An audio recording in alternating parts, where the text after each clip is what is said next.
Okay, we are beginning. This is Scott Malloy, aka Thank You White Knights, and Thank You Earth Allies now, just in case you didn't know, I've got that other YouTube channel. Just in case Thank You White Knights falls off the air, just go to youtube.com/slash Thank You Earth Allies. Anyway, um, we have Eva Brockbrader, technically, with us.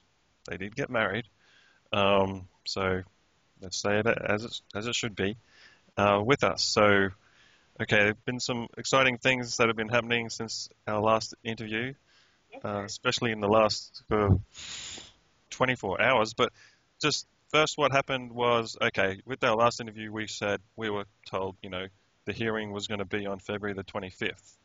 Right. But that got put off till March the 26th. Is that right? Which That's was, right. that was yesterday, wasn't it? Because it is now the 27th, That's correct. 10 p.m. Yes. here in the US. We are both in the US. Yes, I am an Aussie, but in the US. I've been here for a few years. But anyway, let's hear about what happened Aboot um, out in over there in up in the hills. Is it? the Boise Hills. Yeah. Yeah, so okay. The sentencing was postponed, and just so everyone's aware, the sentencing was postponed, I believe, by the judge. However, I personally did not get that information, and it was, I think, because of Bill getting rid of his lawyer, Robin. Um, and so the communication broke down because we got rid of the lawyer, which is kind of what Should they have will. happened a long time ago. Yeah, but I think kind of what they like to do is, they have their timelines that everybody has to They really follow. like to And try and suck all the money and the energy out of you in argument, and that's a part of dishonor. Their whole system is based on let's argue and suck all the money out of them. Yeah. you're right. I So was saying that to you during that last ordeal when you were texting me during the last hearing. When was that? December? during the trial, Oh, yeah. trial, yeah, sorry, So, December or something like so around the there. the, the sentencing was postponed, and yesterday, um, Bill did appear in front of the judge on his own, and he had submitted a bunch of paperwork that last we had spoken. I had mentioned that I needed to write some paperwork and submit some Some paperwork UCC type paperwork. on Bill's behalf. And, well, actually, we didn't do the UCC. We Oh, haven't done basically, what we have done is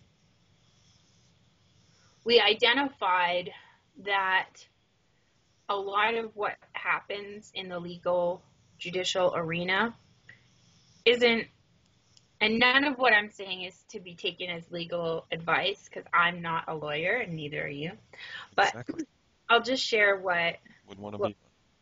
what we observed. And what we observed was that um, the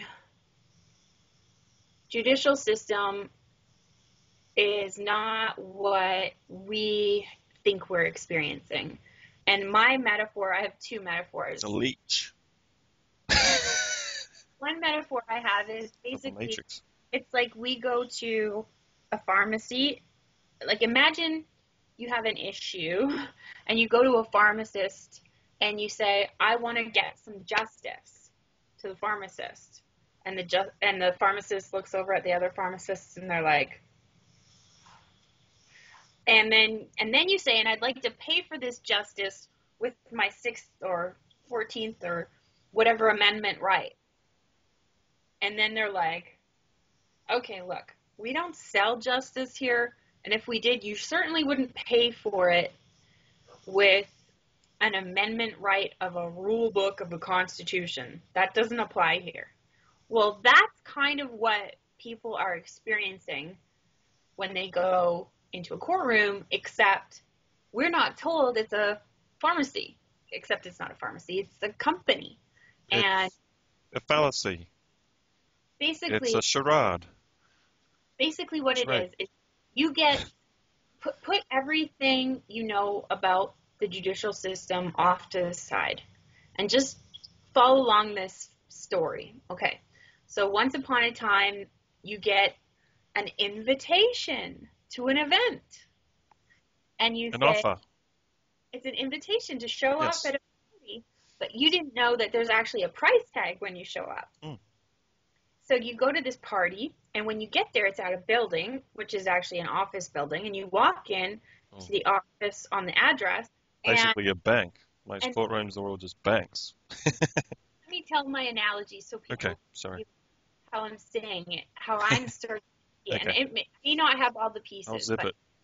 but this is where I'm likening it to. So you get an invitation and you show up at this party and you walk in the room and there's people in the room and they're on stage and they're, posturing and reciting things and and all of a sudden you hear your name and you're like, "Oh, hi, that's me. Yeah, I'm that person."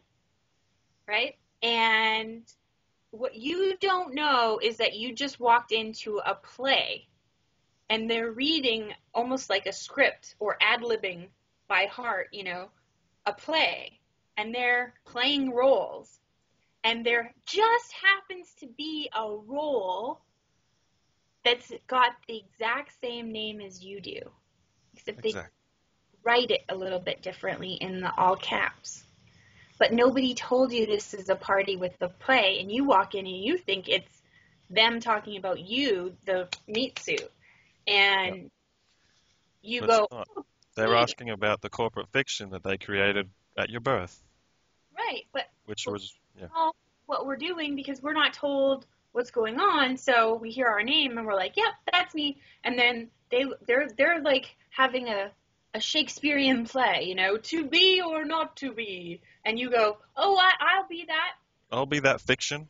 Yeah, But then I'll be you, that character, that fake role in this yeah, play." and And then they're you just created a joinder between the fiction and your real self, and now you're hear it. in You the didn't know. And shite. so then at that point, what happens is now you're going to be given a bill because the role in this scene, action, the role of the corporate fiction, Eva Moore, is being fined $500. And so if I were to walk in and go, "Yeah, that's me," they'd be like, "Oh, look, we have a new minstrel or a new accompaniment, accoutrement in our play. Yay, we have somebody new to play with. Good, come on in. You can be the role of Eva Moore, the corporate fiction that's about to get a bill for $500. We like money." And this person actually is willing to play the role of the corporate fiction. Oh, goody, this is good. Of the victim to have their blood sucked out of them, Well, basically. I want to keep it, I don't want to polarize it, and I want to try and have it be joyful because it's easier for people to learn at least the pattern. And what I'm after is the pattern of what's happening. And it's one of the things I keep hearing and I've heard over and over again is, "Oh, I don't understand that legal stuff. My brain just shuts down." Or "I'm stupid when it comes to that legal stuff." This kind of statements. And what I want to share with everyone is that as the veil is starting to come down, what I'm realizing is that feeling we get when we try to understand what's going on in the legal system is actually our internal guidance system telling us, "Whoa, whoa, whoa, Get away. you don't need to learn that. It's not true.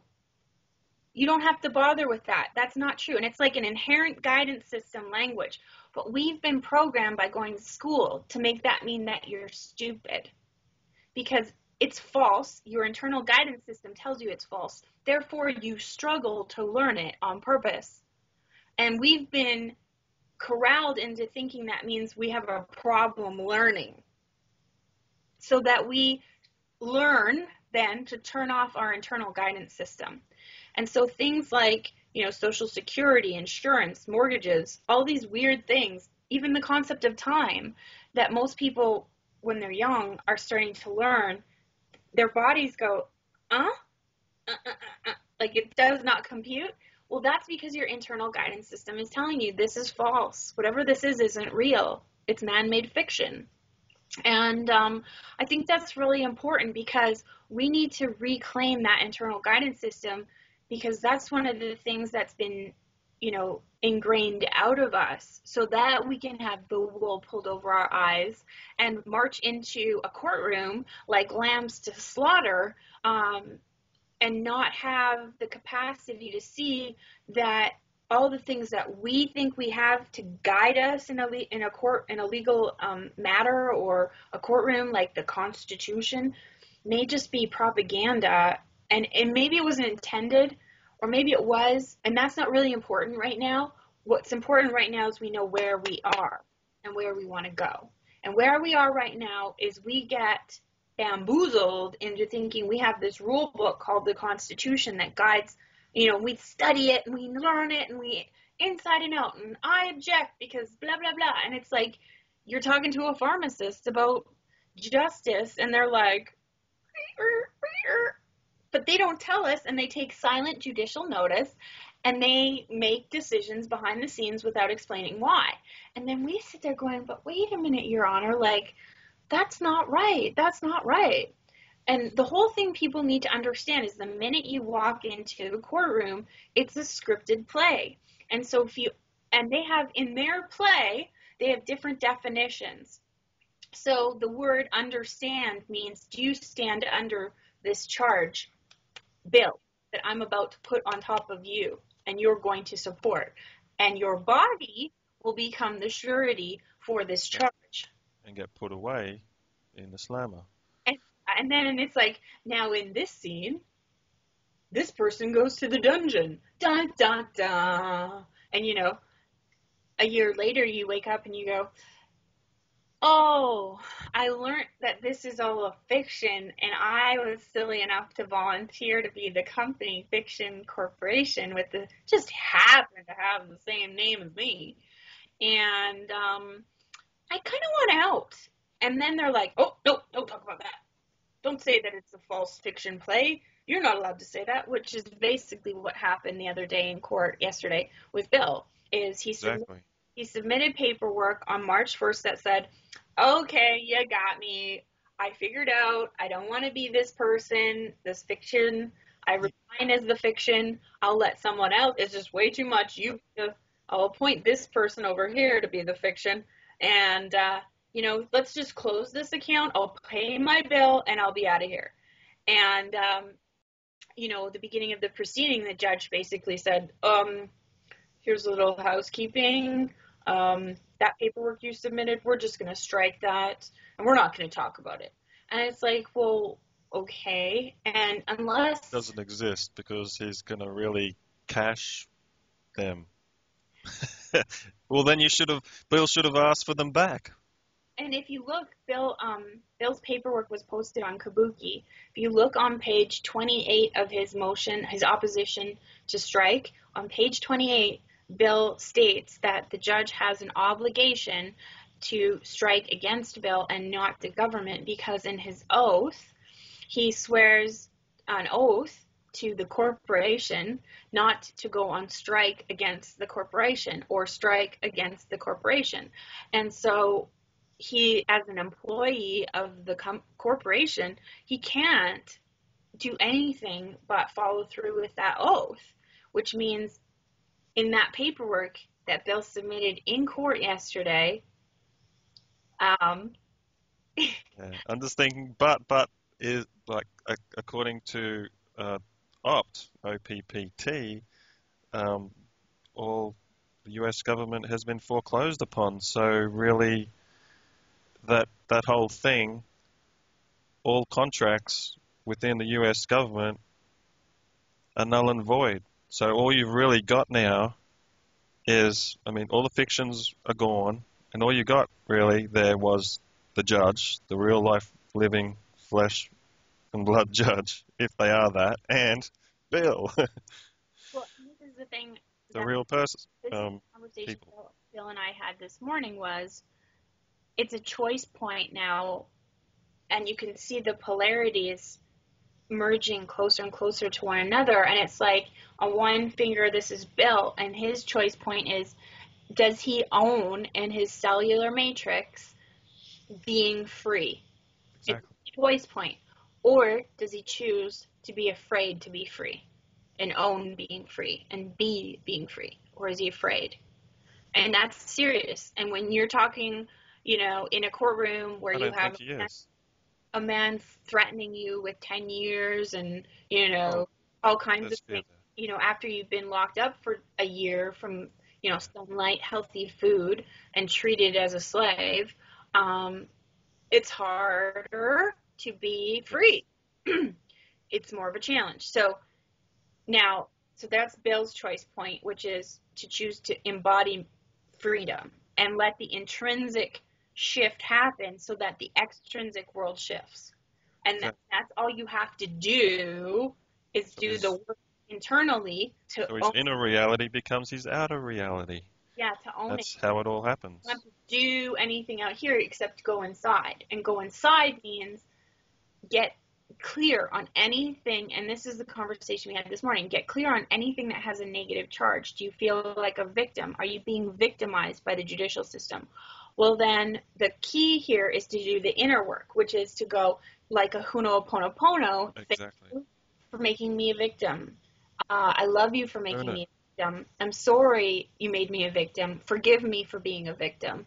And then you can also say, which I really like this, Dean shared this, it's putting your hands up in the surrender pose, because then you're incorporating the subconscious and the cellular memory of your body and your subconscious, and you say, thank you, Holy Spirit, or thank you, universe, or whatever you believe in, source, quantum field. Thank you for showing me I am a victim. I promise I will never be a victim again. Or you could take it from Bill's perspective of the judge. Thank you for not being honest, honorable judge. Be like, thank you, source, or thank you, Holy Spirit, for showing me that I am honorable Tomato judge sauce. Windmill, and I was not honest about the bonds. I will never be Honorable Judge Beelan Windmill and not be honest about the bonds again. And so you can work the feedback mechanism of the quantum information set through the event horizon, coming in through your heart and staying, So technical. and you process.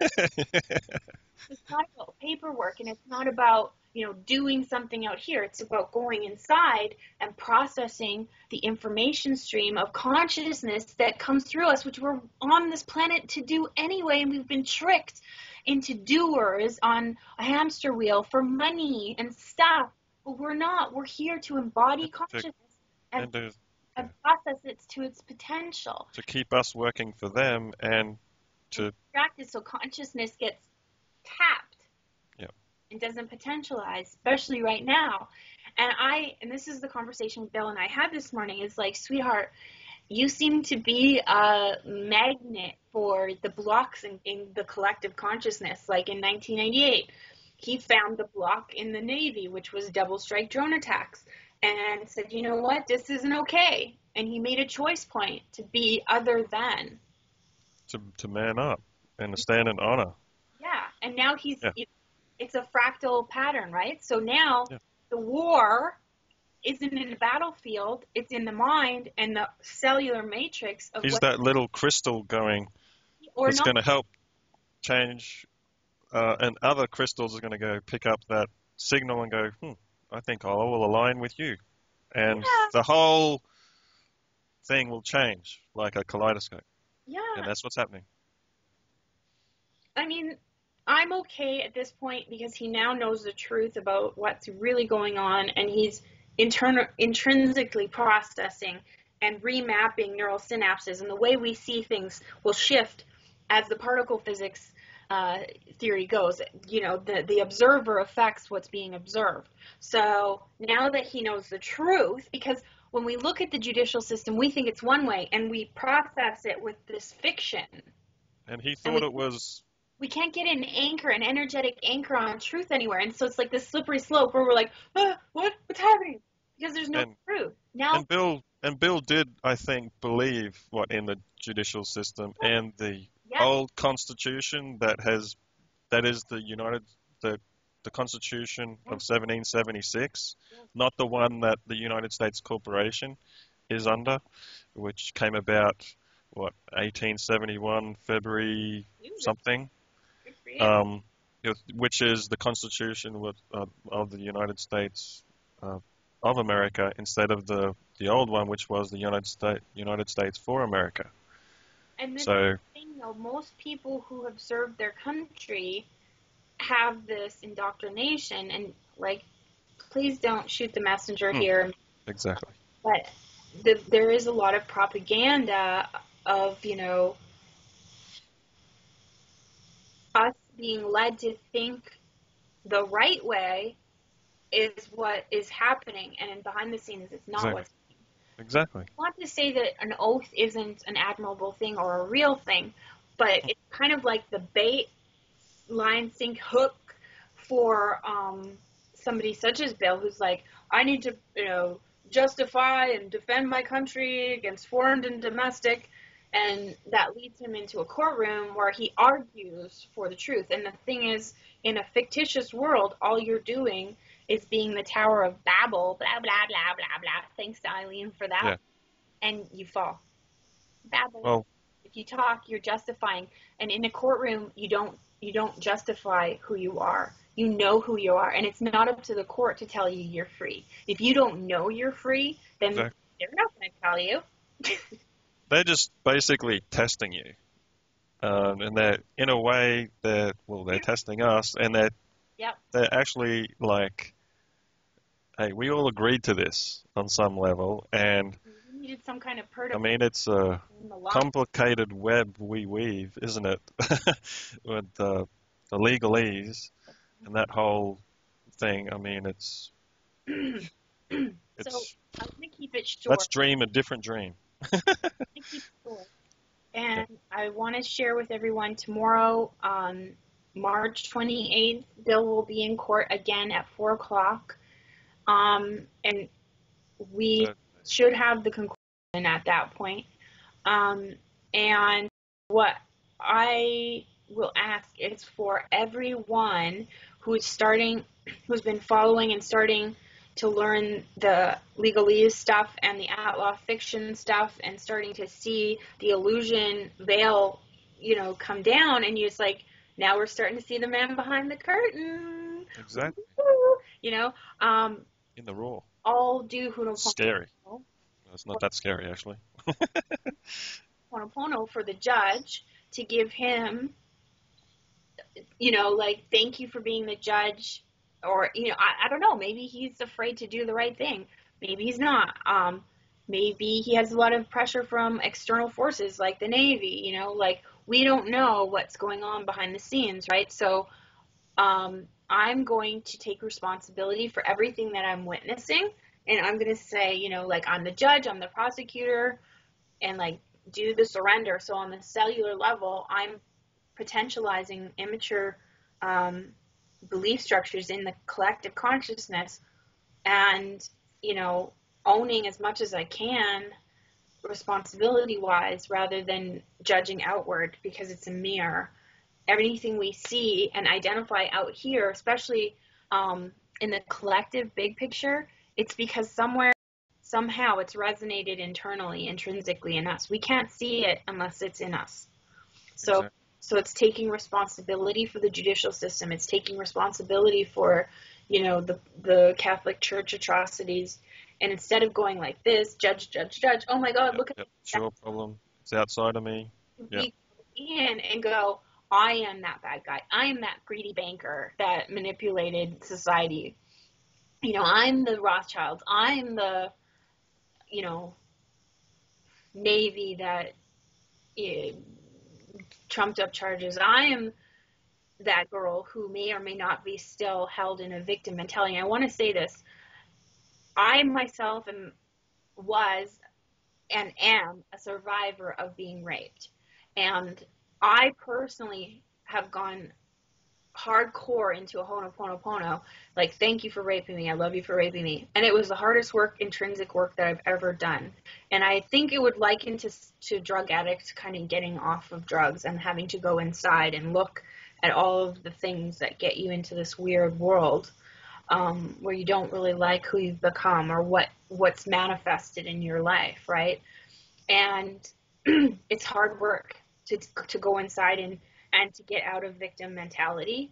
And what I want to say is that our society is integrated so cleverly that we are victims of the bank, victims of the judges and the prosecutor and the judicial system, and we are victims of, who knows, like the church, the religion, Everything. right? We're victims of ourselves. Being the truth comes out, and what we need, I would ask everyone to do that's watching this, is to take responsibility and to quantum collapse, because if there's a negative charge that we can pick up as a feedback loop, like the torus, so you know how our hearts are this energetic core torus field. Yes, toroidal. Yeah, thank you. Coming into us, yep, and out. We need to process it as immature coming in, that would be a negative charge or judgment, take responsibility and potentialize it with gratitude, which transmute it. Yeah, which quantum collapses it, and we give out the quantum collapse of peace or of neutrality, and then that's a clean slate for us now to create what we want to create. And it also brings you to a higher level, a higher vibration, and therefore you start to then attract, I mean, through the laws of resonance, you start to attract all these higher frequency things start to fall into your reality. Yeah. So, I've surrendered. So we're both very excited. I think a lot of people are excited about what's happened. I was excited just to read the first 2 lines of the paperwork that you gave me. I just had this feeling, this sense of knowing that you guys did it. So congratulations. And that's what I want to say, is that I'm just learning all this stuff in a knowing context, in a more anchored being of it. I am getting it on it rather than a cognitive, like I can analyze it and figure it out. I'm starting to get it and see it, and it's changing. And I just wanted to share that with everyone, what I'm finding useful, and that's the holographic perspective, getting above the polarity and looking at it from all sides, and having compassion for the judge, for the system, for the Navy, I guess, I don't know, whoever, whatever, and taking responsibility for it all instead of going, I'm going beep, beep, beep, beep. Yeah. I wanted to share that, and I hope it's helpful. And how is Bill doing? Everybody asks me, how is Bill doing? Well, it's been an exciting journey, and I think, I've likened it to him finding his inner child again, because he's free. He really is free. He's got, a little bit of pressure on him, like, because the delayed gratification of the sentence or whatever is happening, it gets put off, and it's like, oh. It's a little tiring to even be in a courtroom and, the energies of it. But overall, he's very much found himself. And I think he can see why he, had this, his whole being was like, I got to go this direction. I got to do this. Because if I don't do this, I'm never going to be free. And that's what he would say to me. And he would say, I'm sorry, but I have to do this. And if I don't do this, we can never be free together. We can never, and I'm like, okay. And I think on some level, the freedom is that at first it might have felt like it was like a piece of paper that says, this or that. But on some level, he knew he had to do this. He just didn't know how it was going to work out or what the solution would be. And now he knows the truth. And so the solution is like propagating. And it's just, now going to manifest in an external way. And thank you everyone for being a part of it. And I'm looking forward to, I'm open to the outcome being more amazing. I'm getting excited because no matter what, I know that it's just as it's supposed to be, and it's going to be better than what we could ever imagine, and it's what's written on our hearts. So, yeah. Yeah, but I don't think, I don't know whether you actually said, let's see, what happened. Like basically, I mean, they didn't do the sentence, so they had to delay it because of It happened. they, with Basically, that paperwork. And he didn't even, like you said, he didn't need, the judge didn't even call out his name to try and get him to do the joinder thing. So I think he obviously knew.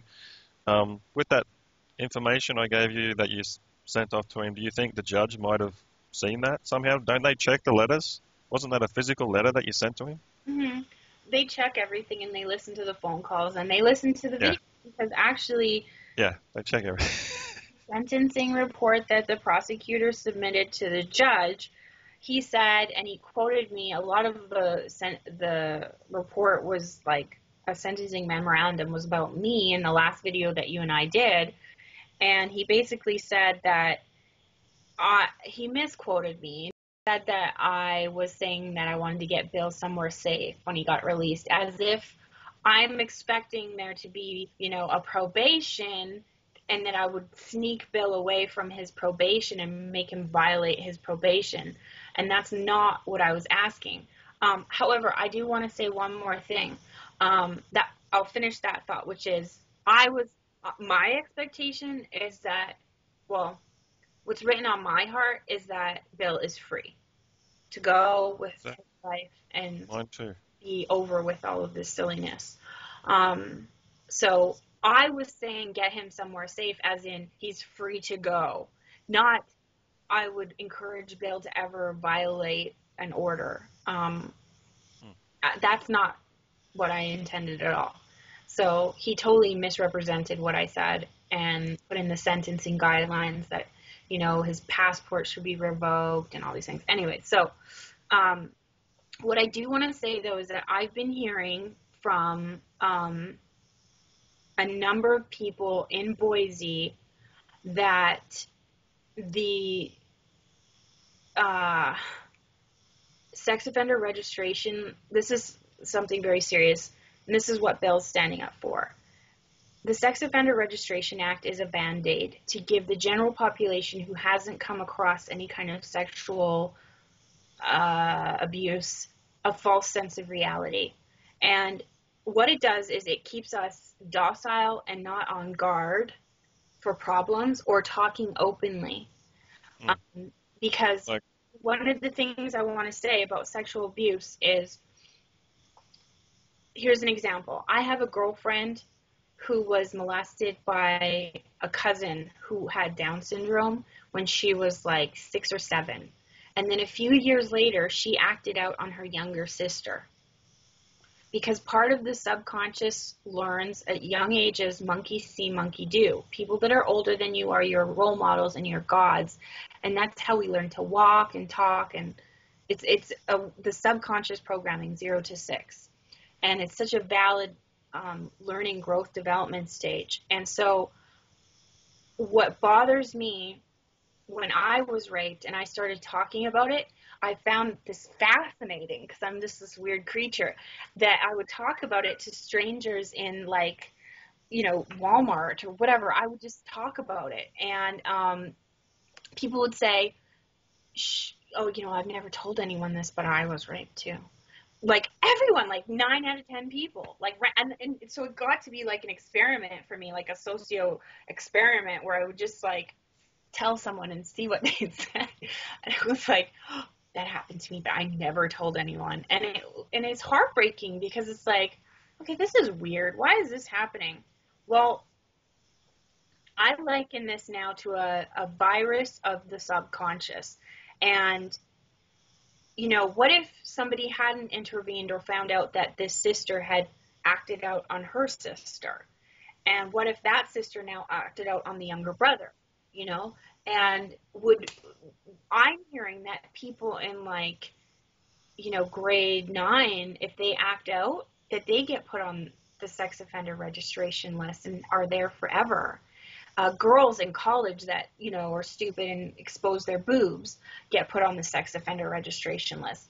What I want to say to people is that it may or may not be an inappropriate action, but you do not fix society, a virus. You don't fix a virus by making somebody feel guilt and making them pay money and making them register on a list. That will not fix the problem. And, I know the argument is, well, it's a deterrent. No, it's not, because this is the subconscious we're dealing with. I mean, I've never heard of really is there any real scientific proof that the correctional system actually does any correcting? No, we really need, Whatever happened to science? we really need to look at They got corrupted too. the Yeah. Sex Offender Registration Act as, number one, a violation of the Constitution, a violation of ex post facto, and a violation of people's right to grow. And how many Christian people, there's a strong Christian population here in Boise, how many Christian people will tell you, I never thought a person would change, but I know with the help of the Heavenly Father, this person found salvation or changed, and that's just an example. And how fair would it be if somebody caught a chickenpox virus and infected someone and they got put on the sex offender or the chickenpox offender, list at 17, and now they're 35 and they haven't had chickenpox ever again, but they're on this registration where they have to pay $30 every 2 months. Their potential to get a job is affected because it's not working. And as someone who was a victim and is now a survivor and an advocate for a solution to the problem, I'm telling you, the Sex Offender Registration Act is a joke. It does not address the problem. It does not find a solution. It profits off of people who are sick. And it's wrong. Absolutely wrong. Absolutely. And, when you hear that, especially that majority of men, if you look at the statistics of rape, the statistics on men are really low. And that's men aren't allowed or encouraged to talk about rape if they're molested or raped. That's why, look at all the boys that were affected by the Catholic Church, because boys feel a greater amount of shame. My own father was molested and never told a soul till I was, and I by the way he reacted, he was like, shh, don't talk about it, you're fine. And I finally put it together. I was like, whoa. I was really mad and hurt at him at first, and then I was like, either somebody said those words to you or you said those words to yourself. And if that's the case, I would be honored if you'd share with me what happened. And then he did. And, that is really important because men need to be able to talk about it just as much as women. And our society has thrived in a negative way and gotten away with systematic ritual abuse and compartmentalization of our consciousness on this issue. And this is why this issue is so important, because it is unacceptable and it only perpetuates the problem. And so having guilt and shame and making people pay money for a virus of the subconscious is not going to fix or make anyone safe, because these are subconscious programs that have been inherited, and they don't get fixed by guilt and shame and by money and threat. You need to evolve the consciousness. So, Mr. Brockbrader, I'm just going to say, Scott, don't say anything, but let's hear from Mr. Brockbrader. How are you doing, Mr. Brockbrader, husband? Doing very good. Just contemplating tomorrow. Lots of emotions and lots of things going on, but definitely looking forward to seeing why things had to be delayed. So. And what is your process right now? Have you been, because we've been talking a lot about going inside and the potentialization of the emotional field, and the heart-based center is the core generator here in this. So can you share a little bit about that? Yeah. Basically, it gets back down to understanding source. And when we begin to realize that we bend the world around us by what we truly believe in, then we can start to understand why the world, A, is the way it is, and B, how we can go about changing it. I have been working very hard to demonstrate that not only to myself but to other people, but to do something meaningful with my time here. I very much want to see the change that I'm sure most people want to see in the world. I don't want to live the rest of my life and leave to my children and my children's children a life of pure economic slavery where and we are forced to live and submit to giving our time, effort, and energy for pieces of paper that enable us to live. When the system that controls us also controls those pieces of paper and can manufacture them at will. So that's where the control comes from. My mission, as one might call it, is to stand against the system that protects the economic system. Our judicial system is the police that make it so we believe that we must submit to the will that controls us. And I haven't believed in that for a long time, and have stood against it for the past year, and am now working to demonstrate how not only myself, but everybody else can do something to get back control of their existence so they don't have to live the rest of their lives in economic slavery, that we can transition. We can demonstrate that we are sovereign and that the rights of the Constitution should be in existence. And we should be in control of our country, our judicial system, and our law enforcement system. We've given up that control for privileges and benefits. And unfortunately, those privileges and benefits come at a price, and that's our freedom. So I'm suggesting to not only myself, but to everybody that freedom, though it may seem a harder choice, is much, much more fulfilling than submitting to a life that's ultimately controlled by a system that wants you nothing more than to give all of your time, effort, and energy to their existence. Okay, now, I was explaining how we were working intrinsically the energies of whatever was showing up in the field and working to potentialize it.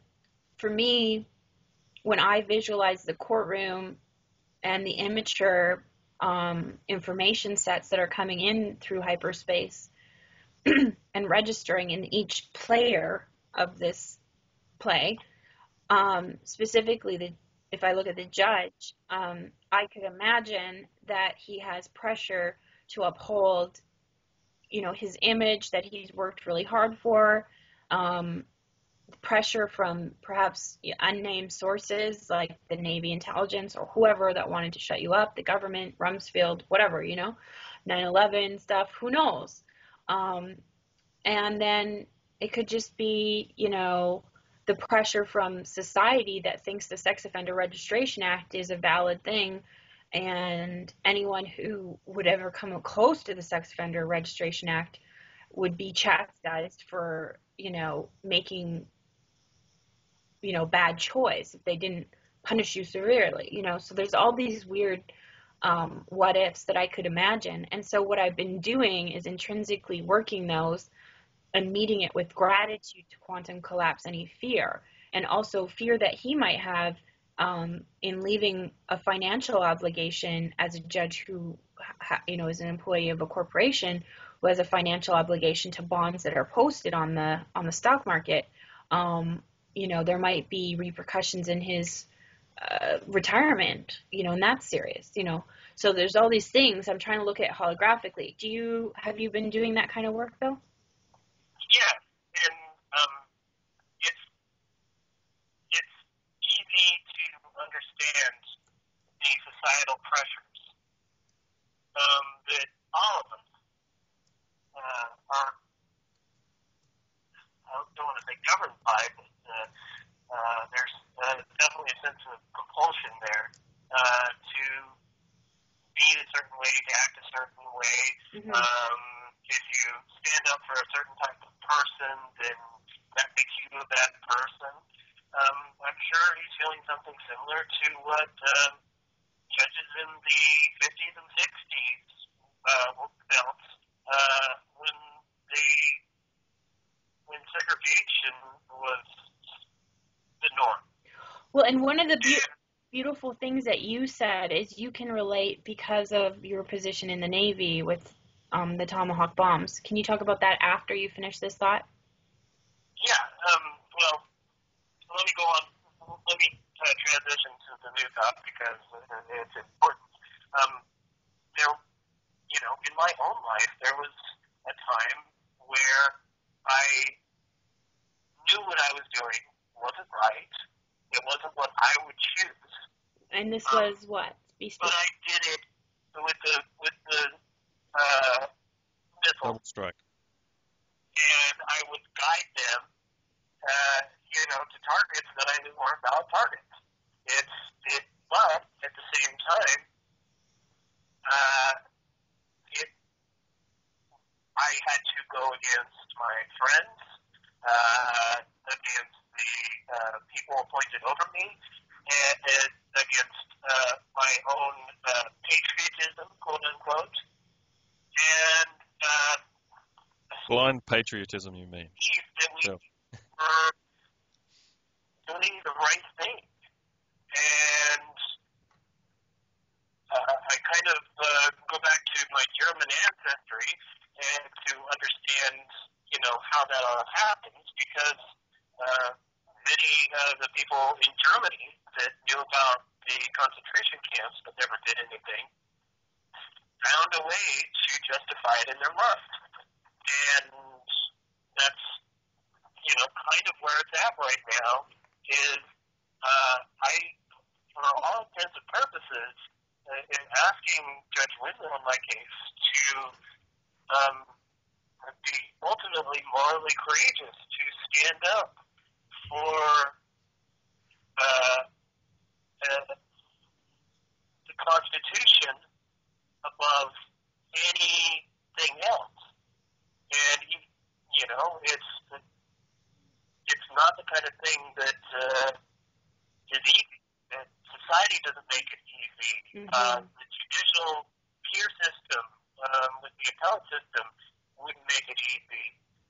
He essentially has to put any hope of becoming a circuit or Supreme Court justice, a circuit court judge or a Supreme Court justice, potentially has to give that up. And to have to listen to senators and congresspeople and, potentially the media, which controls the fear, ultimately, to have to understand all of that. And, it's not easy to do what you know is right, despite the fact that you know it's going to have a heavy impact on your life. And here in America, we do it almost every day. And it's sad, but it's true. We're very separated. There isn't a greater sense of community like there used to be in the past. And I think that's something that we need to find again, and to realize that no matter what happens, people are people. And we need to find a way not only to protect people, but to also develop and give them responsibility and educate and show that being sovereign and living under common law and abiding by the Constitution is not a privilege or an honor. It's a responsibility, and it is hard work, and it takes determination. And you need to do the right thing no matter what, especially when it's not. It's an obligation to live under the. This is what Naomi Wolf says: is it's not a right or a privilege; it's an obligation. If you want the Constitution and common law, then it's an obligation for you to stand up against anything that threatens that. It's a requirement. And I think kind of like this, I think most people understand it, but I think it doesn't hurt to re-say it. Everybody needs to remember that if my rights can be taken away under the guise of breaking a law, for not signing a piece of paper. Right. And everybody needs to remember that that creates a precedent where then anybody's rights can be taken away And for not signing. Slippery slope, yeah. I have always used the analogy, what would happen one day, there was a horrible, horrible accident, and it was blamed on reckless driving. And then they had the reckless driving notification act, where reckless drivers are, or drunk drivers, a special sticker on their cars so everybody knows that they're reckless drivers. Or drunk drivers. No, reckless drivers. We're going to stick with that one. Okay. And then 5 years after that rule takes effect, they redefine what reckless driving is to anybody that gets a speeding ticket. And then everybody that gets a speeding ticket is all of a sudden a reckless driver. And then what we really come to find out is it has nothing to do. You have no remaining for this call. Drivers. It has everything to do with the money. The revenue that's generated. Exactly. New program because everybody has to pay $45 every year because they're a reckless driver. Hun, I have a question for you before you go.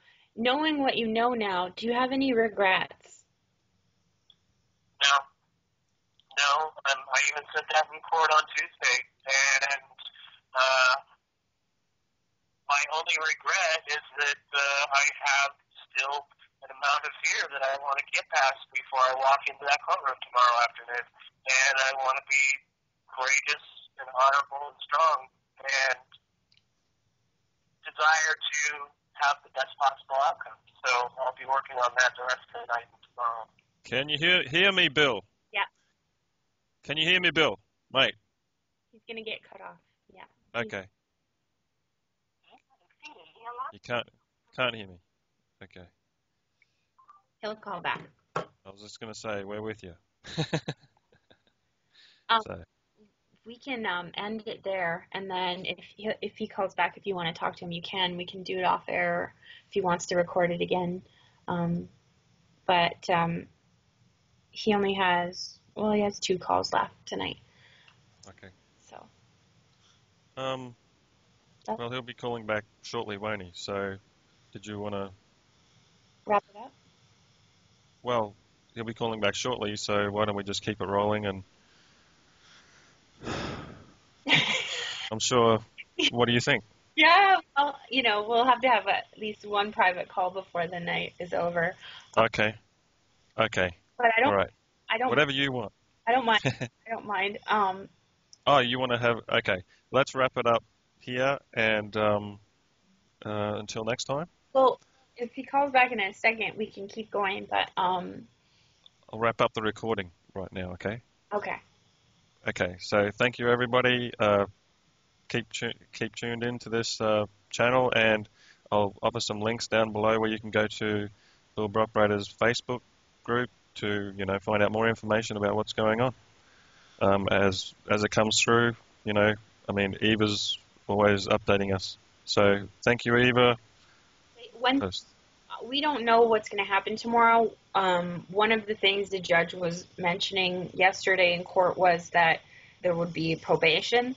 At this point, I'm staying in somebody's house, good gracious, but ultimately we may have to get a place. And I don't know, anyone who wants to support, we'll put the link up to, and thank you for everyone's support up until now. And, it's been an honor. So thank you. Yeah. Thank you. Yeah, and if people can, I mean, things are looking very positive. I mean, going from, he didn't get sentenced yesterday to like, it's sort of, it's looking, and now being in a position where it could be looking at probation. I mean, things are definitely looking up. Which is what my But is that it just gets like better and better. so And just, yeah, ultimately, we just want it all gone. Him to be totally free. amazing. I want it to be better than I even imagine. I want to get excited. So Yes. nice.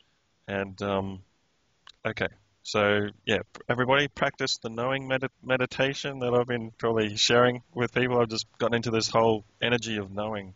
And I realized that a lot of the prayers that I've done with knowing, with this feeling of knowing,